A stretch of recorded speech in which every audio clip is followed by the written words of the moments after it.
Cranky Preservationist, the pissed off preservationist. So here we are in Bunker Hill, which is our Acropolis. It's 1902, which makes Teddy Roosevelt our Pericles, I guess. Anyway, it's 1902 because this is where we built the Hotel Fremont. And the Hotel Fremont is designed by the great John C. Austin. You might know him from, I don't know, Hollywood Masonic Temple or with the Observatory or the Shrine Auditorium. And he builds this mission-style giant hotel. He had actually just built the Hotel Potter up in Santa Barbara, also mission style. And it had this big ashlar limestone retaining wall around it. And it's the last thing left. The hotel, of course, is famously demolished in 1954 for the 4th Street cut. And the retaining wall is the last thing left of old vintage Bunker Hill. It is the premier and most important archaeological site of old Bunker Hill left in Los Angeles. And over there is what the wall is supposed to look like. And then some dirtbag goes and paints the whole wall black like a couple of weeks ago. And so we call up AT&T and say like, hey, somebody painted your wall, because you can't actually get someone like 311 to come out and pressure wash the thing because it'll destroy it because it's, you know, a 120-year-old wall. And so then someone comes and says, oh, we'll fix this. We'll paint it white. You know what they do most of the world when someone does something shitty? They cut off their hands, which is a good thing to do. That's what we should do here to taggers. I'm talking to you, tagger. Yeah, want to make some thumbs? No, cut off the damn hands. And I know what you're saying. No, Nathan, you're being hyperbolic. No, I'm not. I'm being diverse.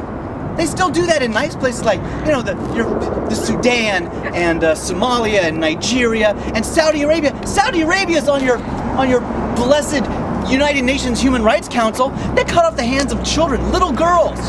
So I say we get some high-profile, televised hand-cutting offing of people who do this kind of bullshit. We do it today. Cranky Preservationist, you seem to feel very strongly about this wall. What would you do if you were in charge? Aside from cutting off hands, how would you fix this? Wait, aside from cutting off hands? Yes, forget the cutting off hands, that doesn't fix the wall. It doesn't fix the wall? I don't know. Keep it from happening the next time. But we could certainly get some good,